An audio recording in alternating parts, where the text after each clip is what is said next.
ఆత్మీయ మెలకువ కలిగి ఉండాలనుకుంటున్నారా? ఆత్మబలము కలిగి ఉండాలనుకుంటున్నారా? ఆత్మీయ సిద్ధపాటు కలిగి ఉండాలనుకుంటున్నారా?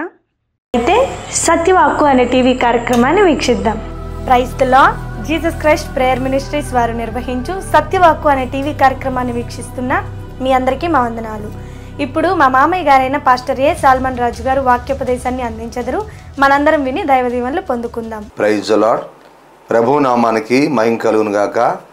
సత్యవాక్కు అనే ఈ టీవీ కార్యక్రమాన్ని వీక్షిస్తున్న సహోదరి సహోదరులందరికీ కూడా వందనాలు. ఈ సమయం ముందు దేవుని వాక్యాన్ని మనం వినడానికి స్పాన్సర్ చేసిన కుటుంబం సహోదరులు ప్రభుదాసు గారు, వారికి ప్రభునామంలో వందనాలు తెలియపరుస్తున్నాను. వారిని వారి కుటుంబాన్ని దేవుడు దీవించును గాక. ఆమేన్. మంచిది పిల్లరా, ఈ సమయంలో దేవుని వాక్యాన్ని మనం చదువుకున్నాం. పరిశుద్ధమైన బైబిల్ గ్రంథంలో నుంచి ఎఫెసీయులకు రాసిన పత్రిక 5వ అధ్యాయము 14వ వచనాన్ని చదువుకున్నాం. అందుచేత నిద్రించుచున్న నీవు మేలుకొని మృతుల్లో నుండి లెమ్ము, క్రీస్తు నీ మీద ప్రకాశించునని ఆయన చెప్పుచున్నాడు. ప్రార్థన చేసుకున్నాం. ప్రేమ కలిగిన మా ప్రియ పరలోకమందున్న మా తండ్రి, పరిశుద్ధుడా నీ స్తోత్రాలు చెల్లిస్తున్నాం. చదవబడిన లేఖన భాగాన్ని దీవించండి. మీ పక్షమున నిలవబడుకున్న మమ్మల్ని జ్ఞాపకం చేసుకోండి. ఏ మాటలైతే మా అందరితో మీరు మాట్లాడాలి అని ఉద్దేశించున్నారో ప్రతి మాట నా హృదయంలో పెట్టి నోటి ద్వారా వినిపించండి. అలాగే నీ వాక్యాన్ని వినబోతున్న ప్రతి బిడ్డను జ్ఞాపకం చేసుకోండి. వినగలిగిన చెవి, గ్రహించే జ్ఞానము, వాక్యానుసారమైన జీవితాన్ని దయచేసి మహిమ పొందుకోమని వేడుకుంటూ ప్రార్థిస్తూ స్తుతిస్తూ గణపరుస్తూ చిన్న ప్రార్థన దీవించమని యేసు నామములో అడుగుతున్నాను తండ్రి. ఆమేన్. మంచిది పిల్లరా, ఈ సమయంలో దేవుని వాక్యాన్ని మనం ధ్యానం చేసుకున్నాం. చదువుకున్న లేఖన భాగం ప్రకారంగా మన వాక్యాన్ని ధ్యానం చేసుకున్నాం. ఈరోజు మన అంశం ఏమిటంటే నిద్రపోయే వారికి వచ్చే నష్టాలు. దాని గురించి మనం తెలుసుకున్నాం. నిద్రపోయే వారికి వచ్చే నష్టాలు. జాగ్రత్తగా కొద్ది నిమిషాలు దేవుని వాక్యాన్ని మనం ధ్యానం చేసుకున్నాం. అందుకే అక్కడ రాయబడి ఉంది, అందుచేత నిద్రించుచున్న నీవు మేలుకొని. పౌలు గారు ఎఫెసీయులకు రాసిన పత్రికలో చక్కగా ఇక్కడ రాసినాడు, అందుచేత నిద్రించుచున్న నువ్వు మేలుకొని.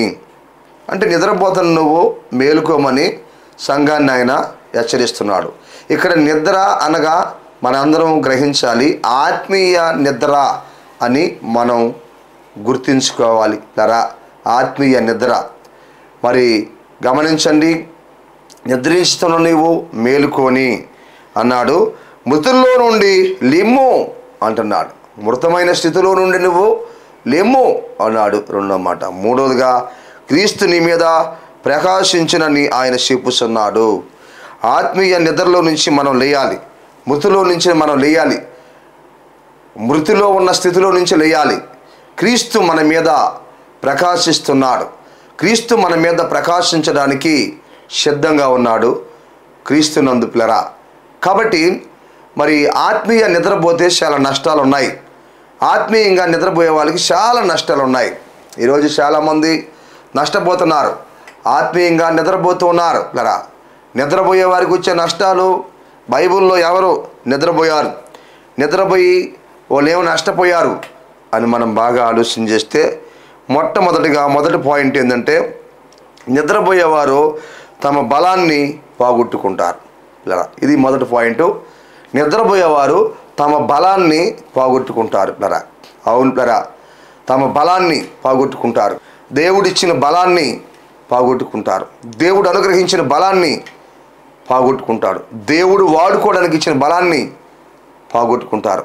ఆత్మ బలాన్ని పోగొట్టుకుంటారు క్రీస్తునందు పిల్లరా. అందుకనే చాలా జాగ్రత్తగా ఉండాలి. మనము నిద్రపోకుండా, ఆత్మీయ మత్తులు కాకుండా ఈ కడబరి దినాల్లో మనం జాగ్రత్తగా ఉంటూ మరి మన ఆత్మీయ జీవితాన్ని కొనసాగించుకోవాలి. మెలకువగలిగి ఎప్పటికప్పుడు మనం జాగ్రత్త కలిగి ఉండాలి. ప్రియులరా, గమనించండి, బైబిల్లో ఎంతోమంది నిద్రపోయి నష్టపోయిన వారు మనకు కనిపిస్తారు. పిల్లరా, వారిలో మనం కొంతమందిని చూద్దాం. ఎవరు నిద్రపోయి నష్టపోయారో బైబిల్లో నుంచి కొందరిని మనం చూద్దాం. ఏ విధంగా వాళ్ళు నిద్రపోయారు, ఏ విధంగా వాళ్ళు నష్టపోయారంటే, ఒకటి, నిద్రపోయేవారు తమ బలాన్ని పోగొట్టుకుంటారు. పరిశుద్ధమైన బైబిల్ గ్రంథం నుంచి మనం చూడగలము. న్యాయాధిపతుల గ్రంథము 16వ అధ్యాయము 19వ వచనంలో మనం చదువుకుంటే అక్కడ మనకి సంసోను కనిపిస్తాడు. ప్లరా గమనించండి, ఈ సంసోన్ని మనం ఆడ చూస్తే 19వ వచనంలో ఆమె తన తొడ మీద అతన్ని నిద్రపుచ్చి అని రాయబడి ఉంది. ఎవరు నిద్రపోతున్నాడు సంసోను? దెలీలా అనేటువంటి ఒక వేశ్య, ఆ వేశ్య తొడ మీద బొనుకొని నిద్రపోతున్నాడు. సంసోన్ ఎవరు? గమనించండి, సంసోన్ ఎవరు? క్రీస్తునందు ప్రియ దేవుని బిడ్డలారా, సంసోను ఒక అభిషేకించబడినటువంటి వాడు. సంసోను ఒక పిల్లలు లేకపోతే, మానోహ వారికి పిల్లలు లేకపోతే దేవుని వరాన పుట్టినవాడు సంసోను. ప్లరా దేవుని బలాన్ని పొందుకున్నవాడు సంసోను. దేవుని వరాన పుట్టాడు. ఇశ్రాయేలీల్ని రక్షించడానికి పుట్టాడు. క్రీస్తునందు ప్లరా జ్ఞాపకం చేసుకోండి. పిల్లలు లేని స్థితిలో మానోహ వారికి పిల్లలు లేని స్థితిలో దేవుడిచ్చాడు సంసోన్ని. అదేవిధంగా దేవుని వరాన పుట్టాడు సంసోను. ఇశ్రాయేలీల్ని రక్షించడానికి దేవుడు సంసోన్ని అనుగ్రహించాడు.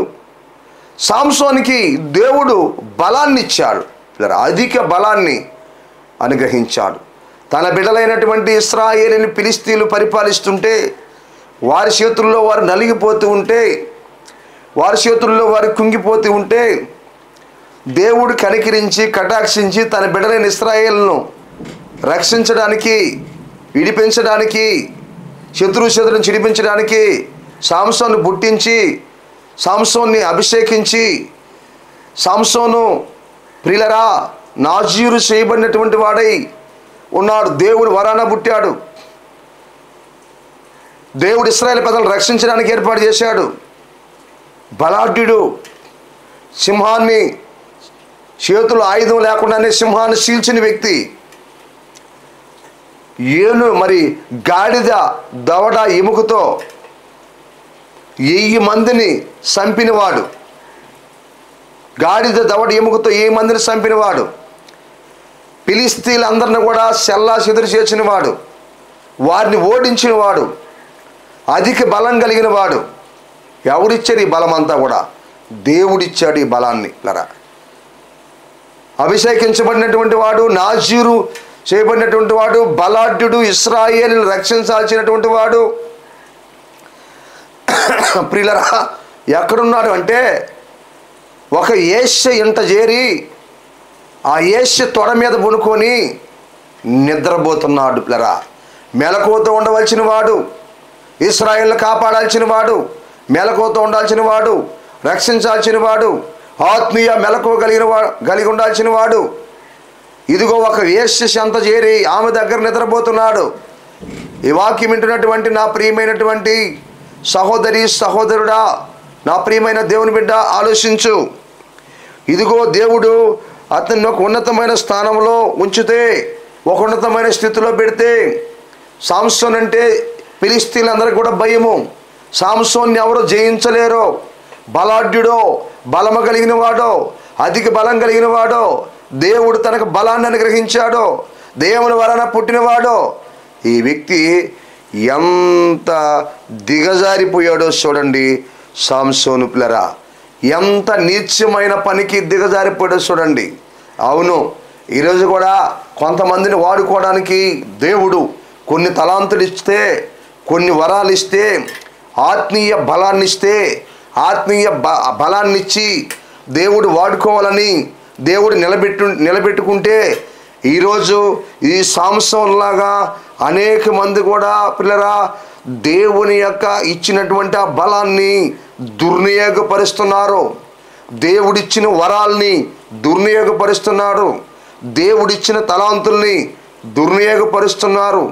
దేవుడిచ్చినటువంటి ఆ ఆత్మ బలాన్ని, ఆ యొక్క జ్ఞానాన్ని, ఇదిగో వారి ఇష్టం వచ్చినట్టుగా వాడుతున్నారు, వారు కోరుకున్నట్టుగా వాడుతున్నారు. ప్రియమైన సహోదరి సహోదరుడా, చివరికి సంసోను ఏ పాట అయ్యాడు? దేవుడిచ్చిన బలాన్ని, దేవుడిచ్చిన వరాల్ని, దేవుడిచ్చిన తలాంతుల్ని, దేవుడిచ్చిన కృపావరాల్ని అవి మనం మెలకువతో ఉపయోగించాలి. దేవుని కొరకై వాడాలి, సంఘం కొరకై వాడాలి, నశించిపోతున్న వారి కోసం వాడాలి. లేరా ఈ సంసోను ఆమె తొడ మీద నిద్రపోవడానికి కారణం ఏంటంటే ఆయనలో ఉన్న ఆశలు, లేరా ఆయనలో ఉన్న ఆశలు, ఆయనలో ఉన్న కోరికలు, ఆయనలో ఉన్న వ్యసనాలే ఆయన్ని ఆత్మీయ మొత్తంలోకి తీసుకెళ్ళాయి. క్రీస్తునందుకులరా గమనించండి, ఆయనలో ఉన్న ఆశలు, ఆయనలో ఉన్న కోరికలు. ఈరోజు కూడా అనేక మంది ఆత్మీయ నిద్రలో ఉన్నారు. కారణం ఏంటో తెలుసా? వారి యొక్క కోరికలు, వారి యొక్క ఆశలు, లేరా వారి యొక్క వ్యసనాలే వారిని ఆత్మీయంగా మైమరిపించేసి ఆత్మీయ స్థితిలో దిగజారిపోయేటట్టుగా చేస్తున్నాయి. వాక్యం వింటున్నటువంటి సహోదరి సహోదరుడా ఆలోచించేయండి. ఈ సంవత్సరం మొదట మరి గమనించండి, ఒక ఫిలిస్తీన్లో ఒక అమ్మాయిని చూసి ప్రేమించి వాళ్ళ తల్లిదండ్రులను అడిగి ఆమెనిచ్చి వివాహం చేయమన్నారు. తర్వాత చేయటం జరిగింది. 7 రోజులు ఇందు జరిగింది. అక్కడ పొడుపు కథ వేశాడు ఇశ్రాయేలు మరి ఫిలిస్తీన్ల దగ్గర. పిల్లరా ఆ పొడుపు కథ విషయంలో మరి పిల్లరా వాళ్ళు ఇప్పలేకపోయాడు 3 రోజుల వరకు కూడా. తరువాత ఇదిగో మరి ఆ యొక్క భార్యని ఆ ఫిలిస్తీన్లందరూ కూడా ఒత్తిడి చేశారు. ఇదిగో ఈ ఫిలిస్తీన్లు మరి ఒప్పందం చేసుకున్నారు. వాళ్ళు ఒక 30 దుస్తులు బట్టలు ఇచ్చేటట్టుగా ఎవరు ఓడిపోతే వాళ్ళు. కానీ ఫిలిస్తీన్లు ఇప్పలేకపోయారు ఆ కథని. ఆ తర్వాత వచ్చి వాళ్ళు ఆయన భార్యని అంతా ఒత్తిడి చేశారు. ఇదిగో మా ఆస్తి అంతా దోసుకుపోవడానికి ఈ వ్యక్తిని నువ్వు చేసుకున్నావా? మరి అతన్ని అడిగి నువ్వు ఆలన పాలన చేసి అతన్ని అడిగి ఆయన ఆ కథ భావం ఏందో మాకు చెప్పమని అడిగారు. అప్పుడు ఆ భార్య మరి ఆయన్ని అడిగింది. అడిగి సంసోను చెప్పేశాడు. తర్వాత వాళ్ళకి చెప్పేయడం జరిగింది. పిల్లరా గమనించండి. ఆ తర్వాత 30 దుస్తులు బట్టలు ఇవ్వటం జరిగింది. ఆ తర్వాత పిల్లరా భార్య మంది అలిగి కొద్ది రోజులు అక్కడికి వెళ్ళలేదు, వచ్చేసాడు. మరలా పోయేతలకే ఆ వ్యక్తిని మరొకరికి ఇచ్చి వివాహం చేయటం జరిగింది వాళ్ళు. మరి అక్కడి నుంచి వచ్చి మళ్ళా దిలీలా దగ్గర చేరాడు. పిల్లరా దిలీలా దగ్గర చేరి ఆ పాపానికి బానిస అయిపోయాడు. ఇప్పుడు ఆ వ్యసనాలకు బానిస అయిపోయాడు. ఇప్పుడు ఆ ఫిలిస్తీన్లందరూ కూడా మళ్ళీ ఇక్కడ దిలీలా దగ్గర చేరి అతని బలం దేంట్లో ఉందో కనుక్కోమని అంటున్నారు. పిల్లరా గమనించండి. కానీ ఆయన ఒక 2-3 సార్లు వరకు చెప్పలేదు తన బలం ఎక్కడుందో. మరి ఫిలిస్తీన్లు జయించలేకపోతున్నారు, బలాఢ్యుడిగా ఉన్నాడు. పిల్లరా అప్పుడు వాళ్ళందరూ కూడా మరి దిలీలా దగ్గరకు వచ్చి అతని బలం దేంట్లో ఉందో కనుక్కో అన్నారు. పిల్లరా తర్వాత ఆ బలం ఆయన ఎంట్రుకల్లో ఉంది. 7 జడలో సౌరం చేపిస్తే పోద్దని ఆయన ప్రాణం మీద ఇసుకు చెంది పిల్లరా దిలీలాకి విషయాన్ని చెప్పేశాడు. పిల్లరా గమనించండి. అందుకోసం ఆమె ఏం చేస్తుందంటే ఇప్పుడు ఆయన తొడ మీద నిద్రపుస్తూ ఉంది. ఆ ఎంటుకలు జడలు తీసేసేదానికి. ఏ స్థితిలో ఉన్నాడు, ఏ స్థితిలోకి పడిపోయాడు చూడండి. ఏ స్థాయిలో ఉన్నాడు, ఏ స్థాయిలోకి పడిపోయాడు చూడండి. పిల్లరా గమనించండి. అయితే తర్వాత ఇంకొకటి మనం అటు చూస్తే ఒక మనుషుని పిలిపించి ఆయన నిద్రపోతున్నప్పుడు పిల్లరా ఒక మనుషుని పిలిపించి వాని చేత అతని తల మీద ఉన్న 7 జడలు క్షౌరం చేయించేసింది. క్రీస్తునందులరా గమనించండి. ఇదిగో చూడండి, సంసోనికి తెలియకుండానే తన నెత్తి మీద మంగళ కత్తి పెట్టి లరా ఆ జడలన్నీ సౌరం చేసింది ఒక మనిషిని పిలిపించి. చూచారా? ఈ విషయం సంసోనికి తెలియదు. ఈ వాక్యం వింటున్న సహోదరి సహోదరుడా, నీ జీవితంలో కూడా నువ్వు ఆత్మీయంగా నిద్రపోతున్నావా? ఒక పక్క నుంచి నిన్ను గురిగేస్తుంది సాతానుడు, శత్రువు నిన్ను గొరగతా వస్తాడో, నీకు అర్థం కాదో, నీకు తెలియదో, ఆత్మీయ మత్తులో ఉన్నావా? ఇదిగో ఒక పక్క నుంచి నిన్ను, నీ కుటుంబాన్ని, నీకు కలిగిన వాటినన్నింటిని కూడా వాడు గొరగతా వస్తాడో, వాడు పాడు చేస్తూ వస్తాడో, వాడు శిథిలం చేస్తూ వస్తాడో, వాడు నష్టపరుస్తూ వస్తాడో, ఒక్కొక్క దాన్ని పోగొడతా వస్తాడో, ఒక్కొక్క దాన్ని లయపరుస్తూ వస్తాడో, అన్ని నష్టాలకి తీసుకెళ్తాడో. ఆ సంగతి నీకు తెలియదో. నీకు తెలియకుండానే వాడు దుష్టుడు, సాతానుడు ఈరోజు నీ మీద తన యొక్క ప్రయత్నం చేసి ఇదిగో నీకున్నదంతా కూడా తీసివేయడానికి వాడు ప్రారంభిస్తాడు. నీకున్నదంతా కూడా తొలగించడానికి వాడు ప్రారంభిస్తాడు. నీ జీవితాన్ని పాడు చేయడానికి వాడు ప్రారంభిస్తాడు. ఈయన చూడండి, ఒక మనుషుని పిలిచి ఆ మనుషుని చేత 7 జడలను చూసారా గొరిగిస్తా ఉంది. మేలుకొంటే ఆ వ్యక్తి గొరగలడా? అతడు నిద్రపోతున్నాడు కాబట్టి మరొక వ్యక్తి వచ్చి గొరగలిగాడు పిల్లరా. మరొక వ్యక్తి వచ్చి సవరం చేయగలిగాడు పిల్లరా. అంటే గమనించండి, ఒక నష్టం జరగాలంటే ఆత్మీయంగా మనం ఎప్పుడైతే నిద్రపోతున్నామో సాతానుడు మనకు నష్టాన్ని తలపెడతాడో, దెలీలా సంసోనికి నష్టాన్ని తలపెట్టినట్టుగా మన జీవితాల్లో కూడా ఎప్పుడైతే ఆత్మీయంగా మనం నిద్రపోతూ ఉంటామో, ఆత్మీయ మొత్తులై ఉంటామో, ఒక అమ్మి నుంచి ఒక పక్క నుంచి ఆ సంసోనికి ఎలా అయితే తల వెండి ఒక్కొక్క జడ సవరం చేస్తూ వచ్చాడో మన జీవితాల్లో కూడా అట్లాగే పిల్లరా మనల్ని నష్టపరుస్తూ వస్తాడు దుష్టుడు, సాతానుడు. ఈ విషయాన్ని మనం గమనించాలి. తర్వాత మన మూడో విషయాన్ని అక్కడ చూస్తే, అప్పుడు అతనిలో నుంచి బలం తొలగిపోయింది. చూసారా, అప్పుడు ఆ జడలన్నీ కూడా చౌరం చేసిన తర్వాత అప్పుడు అంటుందామే అతన్ని బాధించుటకు మొదలుపెట్టింది, అతని ప్రాణాల మీదకు తెచ్చింది. సాంసోను లే, సాంసోను లే, సాంసోను లే, ఇదిగో శత్రువుల మీదకి వచ్చారు, ఫిలిష్తీయుల మీదకి వచ్చారని చెప్పి ఆయన లేపుతూ ఉంది. ప్రియ సహోదరులారా చూసారా, ఆయన ప్రాణం మీదకు తెచ్చుకున్నాడు. మరి నిద్రపోయి క్రీస్తునందు ప్రియ దేవుని బిడ్డలారా ఆయన ప్రాణం మీదకు తెచ్చుకున్నాడు. అందుకే అప్పుడు యథాపాకారంగా లేచి విడజిమ్ముకొని లేచాడు పిల్లరా. ఎడజిమ్ముకొని లేచాడు, కానీ తల మీద పెట్టుకున్నప్పుడు పిల్లరా ఆలోచించేయండి, నా తనలో బలం ఉందనుకున్నాడు, బలము లేదు పిల్లరా. మూడోదిగా బలము అప్పుడు మనం ఆలోచన చేస్తే అప్పుడు అతని బలం అతనిలో నుండి తొలగిపోయింది పిల్లరా. గమనించండి, అప్పుడు అతని బలం అతనిలో నుంచి తొలగిపోయింది. సహోదరి సహోదరుడా గమనించింది, దేవుడిచ్చినటువంటి బలాన్ని పోగొట్టుకున్నాడు. వ్యసనాలకు గురయ్యి, చెడు అలవాట్లకు గురయ్యి, చెడు తలంపులకు గురయ్యి, చెడు కోరికలకు గురయ్యి దేవుడిచ్చిన బలాన్ని పోగొట్టుకున్నాడు. శత్రువు మీద దేవుడు బలాన్ని ఇచ్చాడు, పోగొట్టుకున్నాడు, కోల్పోయాడు. ఆయన తొడ మీద నిద్రపోయాడు. ఒకటి. రెండవదిగా ఆమె ఏం చేసింది, ఒక వ్యక్తిని పిలవనమ్మించి ఆ జడలన్నీ కూడా సవరం చేపించేసింది. మూడోది ఏం జరిగింది, అతనిలోంచి బలం తొలగిపోయింది. క్రీస్తునందుకురా ఎప్పుడైతే మనం పాపం చేస్తామో మనలో నుంచి బలం తొలగిపోద్ది. ఎప్పుడైతే దేవుని ఆజ్ఞ నుంచి తొలగిపోతాడో, దేవుని మార్గం నుంచి తొలగిపోతాడో, ఎప్పుడైతే ఒక వ్యక్తి పాపం చేస్తాడో అప్పుడే ఆ వ్యక్తుల నుంచి ఆత్మీయ బలం పోద్ది. ఈరోజు అనేకులు కూడా తమ ఆత్మీయ బలాన్ని పోగొట్టుకుంటున్నారు. ఒకప్పుడు మంచి వరాలతో ఉన్నవారు, ఒకప్పుడు మంచి ఆత్మీయ బలం కలిగిన వారు, ఒకప్పుడు మంచి ఆత్మీయ అభిషేకాన్ని కలిగిన వారు, ఒకప్పుడు మంచి తలాంతులు కలిగిన వారు పిల్లరా ఈరోజు అన్నింటినీ కోల్పోయి పడిపోయినటువంటి వారు, జారిపోయినటువంటి వారు, పోగొట్టుకున్నటువంటి వారు ఎంతోమంది ఉన్నారు ప్రియులరా.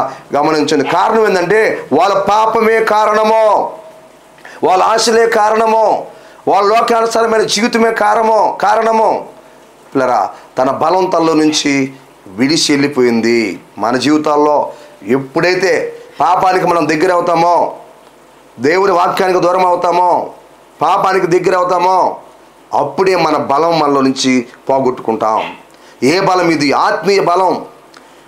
ఆత్మీయ బలాన్ని కోల్పోతాం, ఆత్మీయ జ్ఞానాన్ని కోల్పోతాం, ఆత్మీయ స్థితిని కోల్పోతాం, దూరం అయిపోతాం. ఈరోజు అలా దూరం అయిపోయిన వాళ్ళు ఎంతోమంది ఉన్నారు. ఈరోజు అలా కోల్పోయిన వాళ్ళు ఎంతోమంది ఉన్నారు. ఈరోజు అలా పోగొట్టుకున్న వాళ్ళు ఎంతోమంది ఉన్నారు. అలా జారిపోయిన వాళ్ళు ఎంతోమంది ఉన్నారు. అలా పడిపోయిన వాళ్ళు ఎంతోమంది ఉన్నారు. ఈ వాక్యం వింటున్న సహోదరి సహోదరుడా, నీ జీవితంలో కూడా కొన్ని వ్యసనాలకు గురయ్యి, కొన్ని కోరికలకు గురయ్యి, కొన్ని అలవాట్లకు గురయ్యి, కొంత పాపానికి గురయ్యి దేవుడిచ్చిన వరాలు, దేవుడిచ్చిన తలాంతులు, దేవుడిచ్చిన కృపావరాలు, దేవుడిచ్చిన ఆత్మబలాన్ని నీ జీవితంలో కోల్పోయినావేమో, నీ బ్రతుకులో కోల్పోయినావేమో. పరిశుద్ధాత్మ దేవుడు మాట్లాడుతున్నాడు. ఆత్మీయంగా నువ్వు నిద్రపోయి కోల్పోయావేమో. దేవుడి కోసం వాడాల్సినవి, అభిషేకించబడినటువంటి నీవు, ఆత్మచేత నింపబడి ఉండాల్సింది నీవు, ఆత్మలో నడిపించబడాల్సింది నీవు, నీ జీవితంలో కోల్పోయినావు. ఈరోజు తిరిగి మళ్ళా నువ్వు ఆ స్థితి నుంచి పైకి లేయాలి. అందుకే పరిశుద్ధాత్మ దేవుడి సమయం ముందు మాట్లాడుతున్నాడు, నీతోనే ముఖాముఖిగా మాట్లాడుతున్నాడు. దేవుడిచ్చిన వరాలు నువ్వు దుర్వినియోగపరిచావు, కృపావరాలు పోగొట్టుకున్నావు, నీ వ్యసనాలకు వాడావు. జాగ్రత్త. ఈరోజు ఆత్మ బలాన్ని కలిగి ఉన్నావా? ఆత్మ అభిషేకాన్ని కలిగి ఉన్నావా? కృపావరాలు కలిగి ఉన్నావా? దేవుని కోసం వాడుతున్నావా? సంఘం కోసం వాడుతున్నావా? ఆత్మ రక్షణ కొరకై వాడుతున్నావా? నశించిపోతున్న వారి కోసం వాడుతున్నావా? గమనించు, ఇశ్రాయేలు ప్రజలను రక్షించడానికి దేవుడు సంసోన్ని ఏర్పాటు చేసుకున్నాడు, బలాన్ని ఇచ్చాడు, ఆ బలాన్ని పోగొట్టుకున్నాడు. తర్వాత మనం బాగా ఆలోచన చేస్తే పిల్లరా గమనించండి, యెహోవా 4వదిగా యెహోవా అతన్ని ఎడబాసినని అతనికి తెలియలేదు. ప్రియులరా, యెహోవా అతన్ని ఎడబాసాడని, యెహోవా తనకు దూరం అయ్యాడని అతనికి తెలియలేదు. అతడు కోల్పోయాడు, అవునో తెలియదు, దెబ్బ తగిలిందాకా తెలియదు. అనుకుంటారు దేవుడు నాకు తోడుగా ఉన్నాళ్ళని. సురుకు తగిలిందాకా, సాతాను చేతులు పడ్డదాకా, నష్టపోయిందా తెలియదు. కొంతమంది మైమరిచిపోంటారు. నేను చర్చికి వెళ్తున్నానులే, నేను బాప్తీసం తీసుకున్నానులే, దేవుడు నాకు తోడుగా ఉన్నాళ్ళే అనుకుంటారు. సురుకు తగిలిందాక అట్లే అనుకుంటారు, దెబ్బ తగిలిందాక అట్లే అనుకుంటారు. ఇదిగో ఆయనకి మీద కత్తి పడింది, బలం పోయింది. లేచాడు, తవుడుకున్నాడు, లేదు బలం పోయింది. 4వదిగా యెహోవా తన్ను ఎడబాసినన్న సంగతి ఆయనకు తెలియలేదు. నువ్వు ఎంత పాపం చేస్తున్నా దేవుడి నీతో కూడా ఉంటాడా? నువ్వు ఎంత అన్యాయం చేస్తున్నా దేవుడి నీతో కూడా ఉంటాడా? నువ్వు ఎంత అక్రమం చేస్తున్నా దేవుడి నీతో ఉంటాడా? నువ్వు ఎంత మోసం చేస్తున్నా దేవుడి నీతో ఉంటాడా? ఉండడు. ఒక వ్యక్తితో కూడా అన్యాయానికి ఆయన దూరంగా ఉంటాడు, అన్యాయస్తుని అసహించుకుంటాడు, శీద్రించుకుంటాడు ఆయన. ప్రియులరా గమనించండి, యెహోవా అతన్ని ఎడబాసినని అతనికి తెలియలేదు. భ్రమలో బ్రతుకుతున్నాడు, భ్రమలో ఉన్నాడు. చేసిందే తప్పు. దెలీలా దగ్గరకు పోవటం ఒక తప్పు, తన బలం ఎక్కడుందో చెప్పడం మరొక తప్పు. గమనించండి, ఇప్పుడు బలాన్ని బాగొట్టుకోవటం ఇంకో తప్పు. ఇప్పుడు దేవుడు అసలు ఎడబాసాడు అతన్ని. దేవుని కృప లేదో, దేవుని సన్నిధి లేదో, దేవుడు వదిలిపెట్టేసి వెళ్ళిపోయాడు. ఒక వ్యక్తిని దేవుడు ఇడిచిపెడితే పరిస్థితి ఇలా ఉంటుంది. ఒక వ్యక్తిని, ఒక కుటుంబాన్ని దేవుడు విడిచిపెడితే వాళ్ళ గతి ఇట్లాగే ఉంటుంది. వాళ్ళ పరిస్థితి ఇలాగనే ఉంటుంది, వాళ్ళ స్థితి ఇలాగనే ఉంటుంది. వాళ్ళకు తెలియదు. ఎడబాసిన సంగతి కూడా సాంసోనుకు తెలియలేదు. భ్రమలో బ్రతుకుతున్నాడు. దేవుడు ఉండాలని అనుకుంటున్నాడు, నా బలం ఉందని అనుకుంటున్నాడు, నన్ను ఎవరు ఏం చేయలేరు అనుకుంటున్నాడు. దేవుడు ఎప్పుడు ఎడబాసాడు ఆయన్ని. ఆ సంగతి తెలవల. దెబ్బ తగిలిందాక చాలా మందికి తెలియదు. క్రీస్తు యేసునందు నా ప్రియ దేవుని బిడ్డ, సహోదరి సహోదరుడా, ఆలోచించి సమయంలో దేవుని వాక్యం తెలియపరుస్తుంది. అందుకనే అందుచేత నిద్రించుసున్న నీవు మేలుకొని మృతుల్లో నుండి లేమో, క్రీస్తు నీ మీద ప్రకాశించినని ఆయన చెప్పుచున్నాడు. ఈ వాక్యం వింటున్న సహోదరి సహోదరుడా, మొదటి పాయింట్ ఇంతవరకు చూసాము. నిద్రపోయేవారు తమ బలాన్ని బాగుట్టుకుంటారని చూసాం. నీ జీవితంలో కూడా ఇలాంటి చెడు వ్యసనాలకు గురయ్యి, చెడు తలంపులకు గురయ్యి, చెడు కోరికలకు గురయ్యి, చెడు అలవాట్లకు గురయ్యి, చెడులోకి నువ్వు పోయి దేవుడిచ్చిన బలాన్ని బాగొట్టుకున్నావేమో. దేవుడిచ్చిన ఆత్మ జ్ఞానాన్ని, ఆత్మ బలాన్ని, ఆత్మ అభిషేకాన్ని, కృపా వరాలను పోగొట్టుకున్నావేమో. ఆత్మదేవుడు నీకోసమే ఈ వాక్యాన్ని మాట్లాడుతున్నాడు. సహోదరుడా, సహోదరి, ఇప్పటికైనా లేయి, నీ ఆత్మీయ నిద్రలో నుంచి లేయి. లేస్తే దేవుడు నిన్ను బలపరచడానికి సిద్ధంగా ఉన్నాడు. లేస్తే నీకు సహాయం చేయడానికి సిద్ధంగా ఉన్నాడు. నిన్ను లేవనెత్తడానికి దేవుడు సిద్ధంగా ఉన్నాడు. ఈ వాక్యము ద్వారా దేవుడు నిన్ను హెచ్చరిస్తున్నాడు. ఈ వాక్యము ద్వారా నిన్ను తడుతున్నాడు. ఈ వాక్యము ద్వారా నిన్ను లేపుతున్నాడు. ఈ వాక్యము ద్వారా నిద్రపోయి నిన్ను లేపుతున్నాడు ఆయన. ఇప్పటికైనా గ్రహించు. ఇంకా నువ్వు నష్టపోకముందే, సాంసోన్ లాగా నష్టపోకముందే. సాంసోన్ చేతులు కట్టేయబడ్డాయి, సాంసోన్ యొక్క చేతులు కట్టేయబడ్డాయి, కాళ్ళు కట్టేయబడ్డాయి. సాంసోను గొలుసులేసి బంధించారు, దాగోని గుడికి తీసుకెళ్లారు, 2 కళ్ళు పొడిచేశారు. పిల్లరా గమనించండి, తిరగలు విసురుతున్నాడు. పిల్లరా, ఒకప్పుడు జయాన్ని సాధించిన వ్యక్తి, ఒకప్పుడు సాంసోను అంటే అందరికి భయం. ఈరోజు పనిచేసేవాడు అయ్యాడు. కళ్ళు పోయినాయి. ఏ కళ్ళుతో వేషం చూశాడో ఆ కళ్ళు పోయినాయి. ఏ చేతులతో మరి అనేకులు జయించాడో ఆ చేతులకు సంఖ్యలు పడ్డాయి. వాళ్ళ దగ్గర బానిసగా తిరగలేస్తున్నాడు. కారణం దేవుడు ఇచ్చిన బలాన్ని పోగొట్టుకున్నాడు. ఈరోజు నీ జీవితంలో కూడా దేవుడు మాట్లాడుతున్నాడు. ప్రియ దేవుని బిడ్డలారా, అలాంటి స్థితిలో నువ్వు ఉంటే తిరిగి నీ బలాన్ని నీకు ఇవ్వడానికి దేవుడు సిద్ధంగా ఉన్నాడు. ఆయన సందులో మోకరించు, ఆయన సందులో ప్రార్థన చేయి, ఆయన సందులో పశ్చాత్తాపడు, ఆయన సందులో కన్నీరు గారు, ఆయన సందులో ఏడో. నువ్వు ఇచ్చిన కృపావరాలు బాగొట్టుకున్నాను ప్రభా, నువ్వు ఇచ్చిన తలాంతులు బాగొట్టుకున్నాను ప్రభా. అయ్యా నీ దయతో నన్ను క్షమించు ప్రభా. నాకు ఆత్మ బలం కావాలయ్యా. ఆత్మ బలం లేకపోతే నేను చేయలేను ప్రభా. శరీర బలంతో ఏం చేయగలను ప్రభా. ఆత్మ బలం నాకు కావాలయ్యా. ఆత్మ అభిషేకం నాకు కావాలి ప్రభా. నీ కృపావరాలు నాకు కావాలి ప్రభా అని ప్రభు సన్నిధులు అడుగు. తిరిగి నీకు ఆయన ఆత్మ బలాన్ని ఇస్తాడు. మేలుకొలుపు నిన్ను మేలుకొలుపు గొలుపుతున్నాడు ఈ సమయంలో. క్రీస్తునందు ప్రియ దేవుని బిడ్డలారా గమనించండి. రెండో విషయాన్ని చూద్దాం. నిద్రపోయేవారు పరలోక రాజ్యం పోలేరు. క్రీస్తునందు పిల్లరా, నిద్రపోయేవారు పరలోక రాజ్యం పోలేరు. క్రీస్తు యేసునందు ప్రియ సహోదరి సహోదరులారా, ఎవరైతే నిద్రపోతారో, ఆత్మీయంగా నిద్రపోతారో వారు పరలోక రాజ్యం పోలేరు. ఒకటి, నిద్రపోయే వాళ్ళు తమ బలాన్ని బాగొట్టుకుంటారని చూసాం.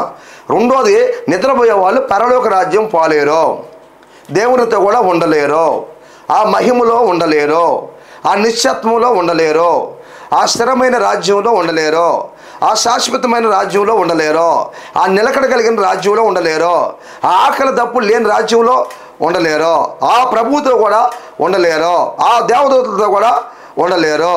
లేరా గమనించండి, నిద్రపోయే వాళ్ళు పరలోక రాజ్యం పోలేరు. ఎందుకంటే ప్రియ సహోదరులారా, ఆత్మీయ నిద్రపోయేవాళ్ళు. ఎందుకంటే బైబిల్ గ్రంథంలో మనం చూడగలం. మత్తయి రాసిన సువార్త 25వ అధ్యాయము 3వ వచనాన్ని మనం జ్ఞాపకం చేసుకుంటే అక్కడ మొదటి నుంచి మనకు తెలుసు 10 మంది కన్యకలు ఉన్నారు. పిల్లరా గమనించండి, పెళ్లి కుమారుడు రాక కొరకై వారందరూ కూడా ఎదురు చూస్తూ ఉన్నారు. ఆ తర్వాత ఏం జరిగింది? ఎదురు చూస్తూ పిల్లరా, ఇదిగో అక్కడ 3వ వచనంలో మనం చదివితే, బుద్ధి లేని వారు తమ దివిటీలు పట్టుకొని తమతో కూడా నూనె తీసుకోబోలేదు. 5 బుద్ధి కలిగిన కన్యకలు, 5 బుద్ధి లేని కన్యకలు, పెళ్లి కుమారుడు రాక కొరకై ఎదురు చూస్తూ ఉన్నారు. యేసు ప్రభు చెప్పినటువంటి ఉపమానం ఇది. పెళ్లి కుమారుడు రాక కొరకై ఎదురు చూస్తున్నారు, దివిటీలో పట్టుకొని ఉన్నారు, నూనెని కలిగి ఉన్నారు. పిల్లరా, మరి అర్ధరాత్రి వేళ ఒక సమయం ముందు ఒక కేక వినిపించింది. ఇదిగో పెళ్లి కుమారుడు వస్తూ ఉన్నాడు, లేండే రండే అని ఒక కేక వినిపించింది. కేక వినిపించినప్పుడు 10 మంది నిద్ర లేచారు. పిల్లరా, 10 మంది నిద్ర లేచారు.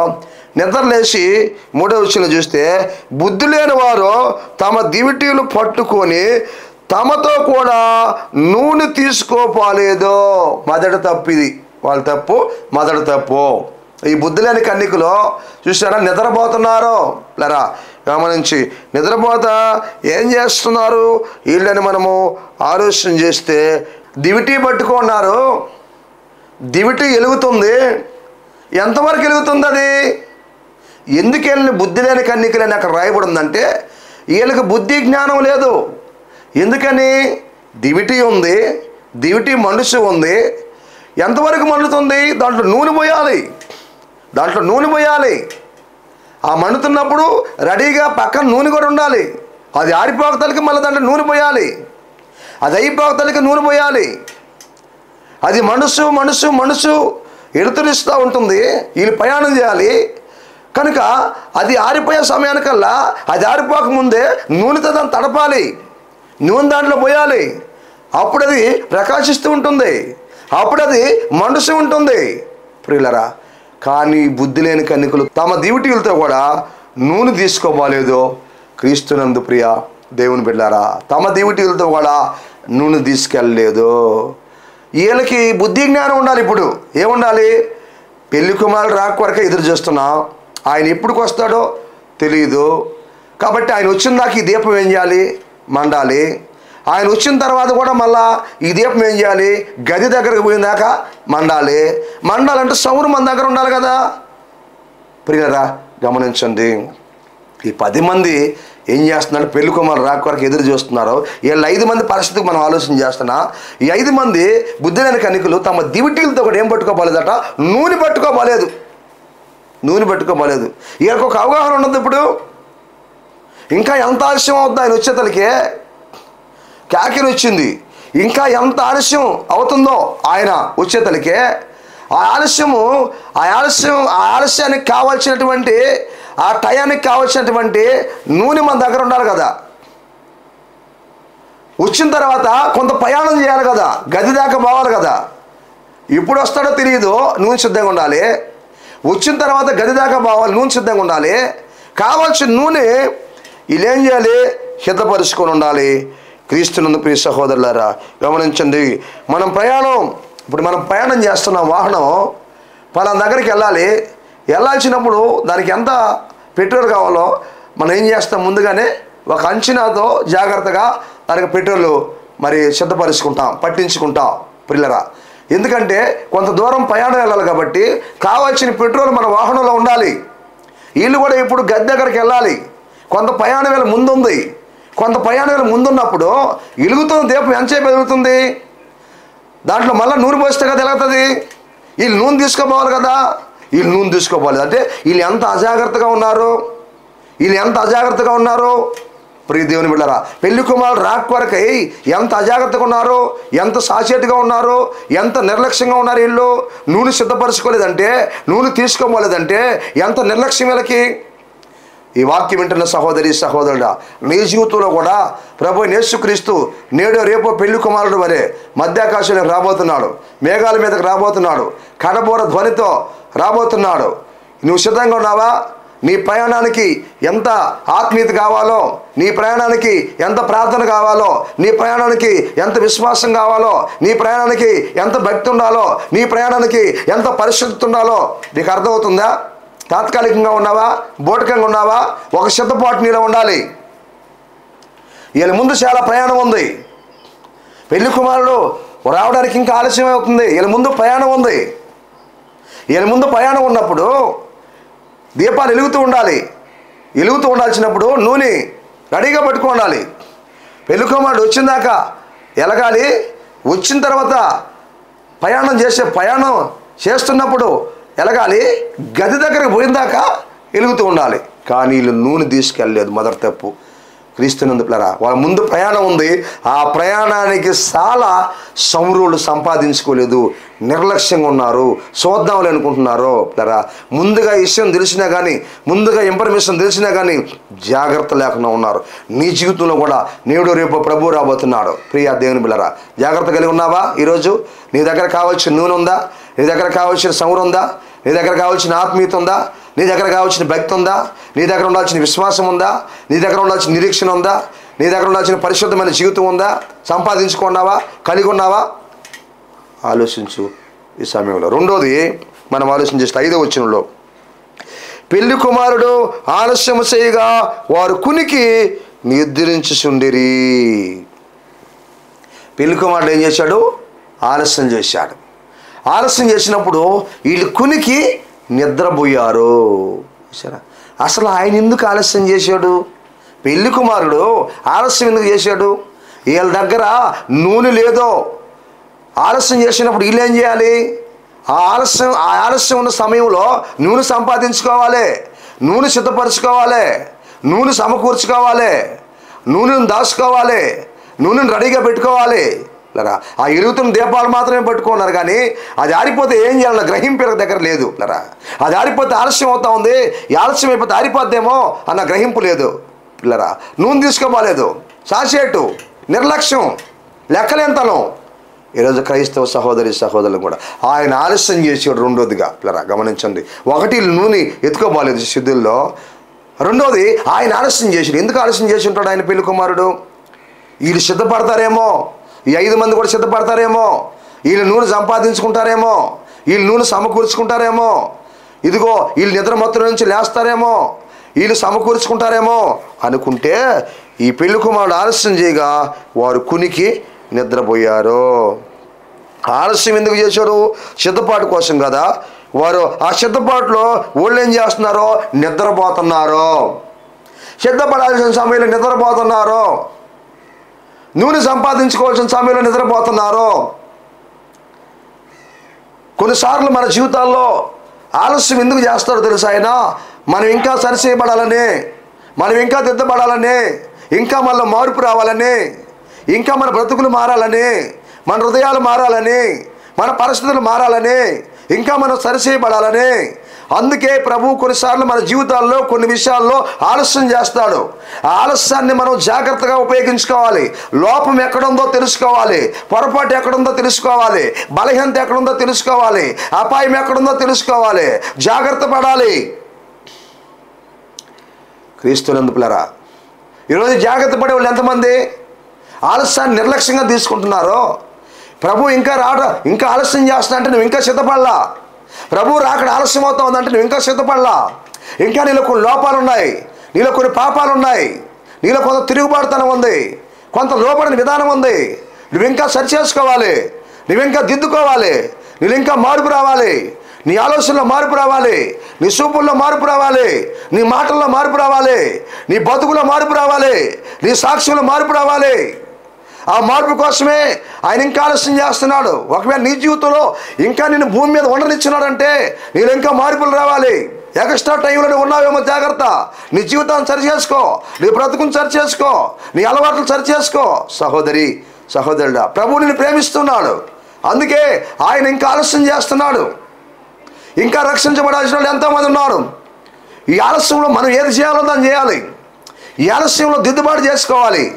ఈ ఆలస్యంలో సరి చేసుకోవాలి. ఈ ఆలస్యంలో ఇంకా భక్తిగా ఉండాలి, ఇంకా విశ్వాసంగా ఉండాలి, ఇంకా నీతిగా ఉండాలి, ఇంకా యథార్థంగా ఉండాలి, ఇంకా పరిశుద్ధంగా ఉండాలి. మన లోపాలు సరి చేసుకోవాలి. ఆలస్యంలో వాళ్ళు ఆలస్యంలో నూనె సంపాదించుకోవాల్సిన వాళ్ళు నిద్రపోతున్నారు. తర్వాత 8వ వచనంలో చూస్తే మనము బుద్ధి లేని కన్యకలు దివిటీలో ఆరిపోతున్నాయి. నూనె లేదు ఇప్పుడు, చాలా తెలుసుకోవాలా. 3వదిగా వారి దివిటీలో ఆరిపోతున్నాయి. పిల్లరా, ఎందుకు? నూనె లేదో, ఎలగాల్సిన వరకు వెలిగాయి, నూనె వరకు వెలిగాయి, నూనె వరకు మండాయి, నూనె వరకు వెలిగాయి. దాంతో వాళ్ళు సరిపెట్టుకుని వచ్చారో ఇదే సరిపోతుంది అనుకున్నారు. మన అంచనా సరిపోదు. ఎప్పుడు కూడా మన అంచనా సరిపోదు. నీ ఆలోచనలు సరిపోవో, నీ తలంపులు సరిపోవో, నీ ఊహలు సరిపోవో, నీ ఉద్దేశాలు సరిపోవో. దేవుని చిత్తం ఒకటి ఉంటుంది, దేవుని ఉద్దేశం ఒకటి ఉంటుంది, దేవుని ప్రణాళిక ఒకటి ఉంటుంది. ప్రియులరా, గమనించండి.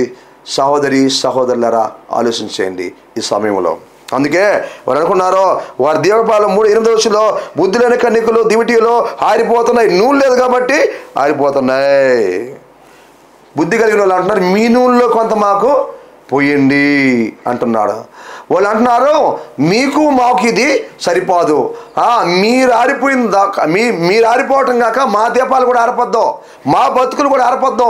ఎట్టా మీరు ఆరిపోయారు, మీరు ఎట్టా చల్లారిపోయారు, మీరు ఎట్టా రాలేరు, మీరు ఎట్టా నూనె సంపాదించుకోలేదు, మా నూనెలో అడిగి మళ్ళీ బదులు మీరు పూజించుకొని మా బతుకులు కూడా ఆరిపోద్దు, మా జీవితాలు కూడా ఆరిపోద్దు అన్నట్టుగా ఇది మాకు మీకు సరిపోదు అన్నారు ఆ బుద్ధి కలిగిన వాళ్ళు. చూసారా? ఆలోచించండి. బుద్ధులు అడుగుతున్నారు.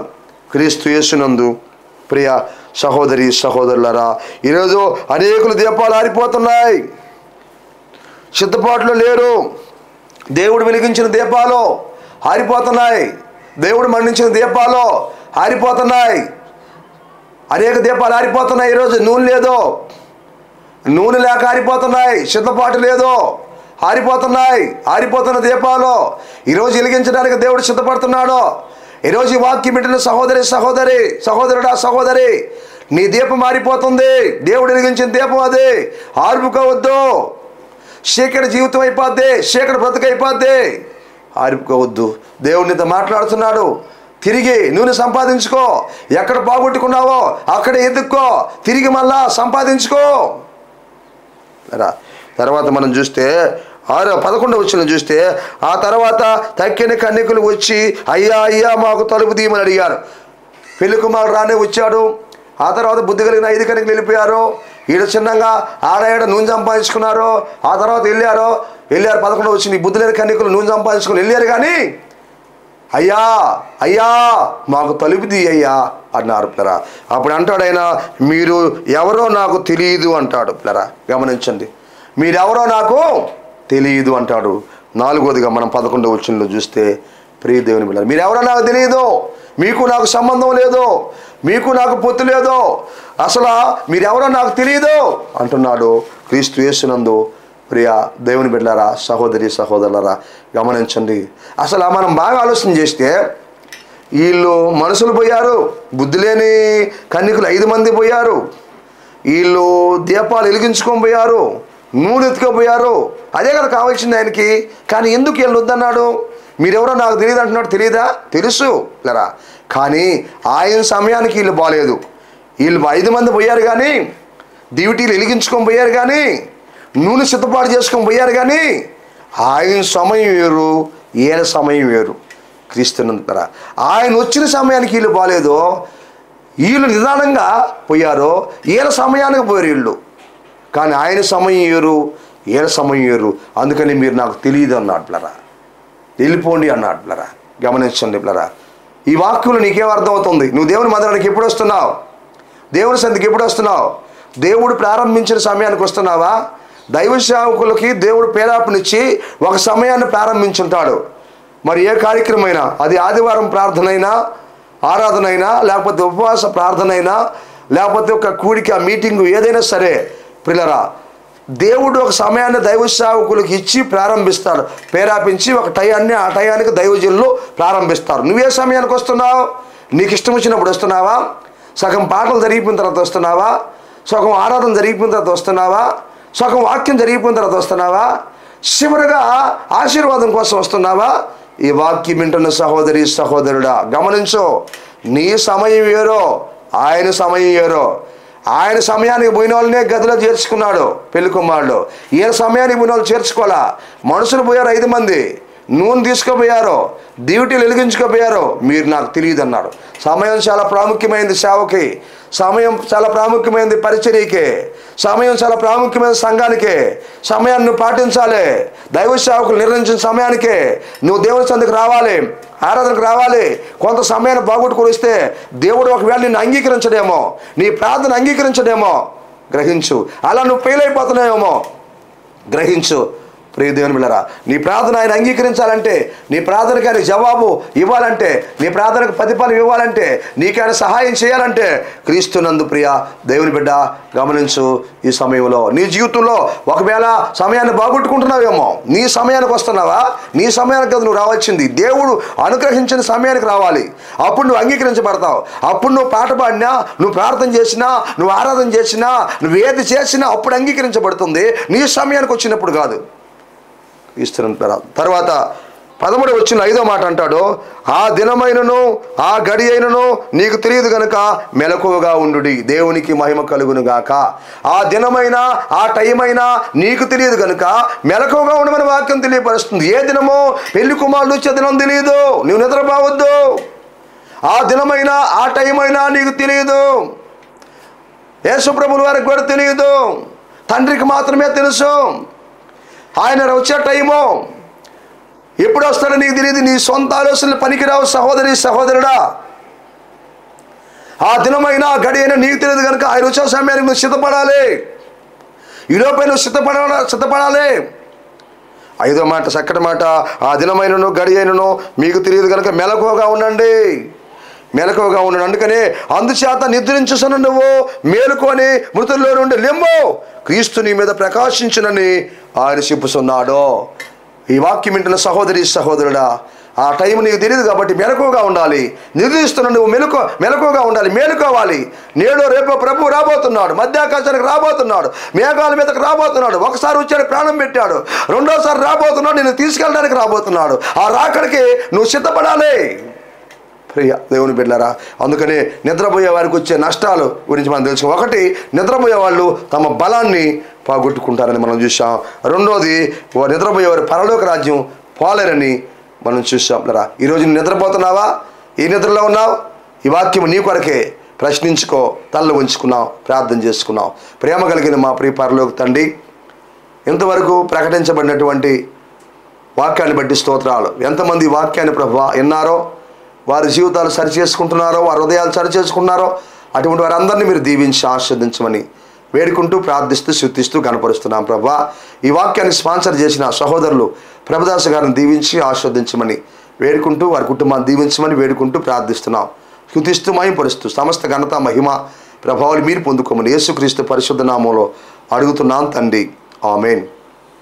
మన పరమ తండ్రి అయిన దేవుని ప్రేమ, ఆయన కుమారుడైన యేసుక్రీస్తు వారి కృప, పరిశుద్ధాత్మ దేవుని కన్నుల సావాసము ఇక్కడ గుండి మనకి భూలోకంలో సకల పరిస్థితులందరికీ ఇప్పుడు ఎల్లప్పుడూ సదాకాలము తోడయుండి నడిపించును గాక, ఆమేన్. ఇంతవరకు శ్రద్ధగా దేవుని వాక్యాన్ని అన్న మీ అందరికీ ప్రభు యేసు నామములో వందనాలు. దేవుడు మిమ్మల్ని అందరినీ దీవించి ఆశీర్వదించును గాక, ఆమేన్. మీ ప్రార్థన అవసరతలకు సంప్రదించవలసిన మా ఫోన్ నంబర్లు 9959458024, మరి యొక్క నంబర్ 9640495124. మా అడ్రస్ కోడూరు కండ్రిగా సోస్త్రికం, టీపీ గూడూరు మండలం, నెల్లూరు జిల్లా. మీ అందరికీ మా వందనాలు.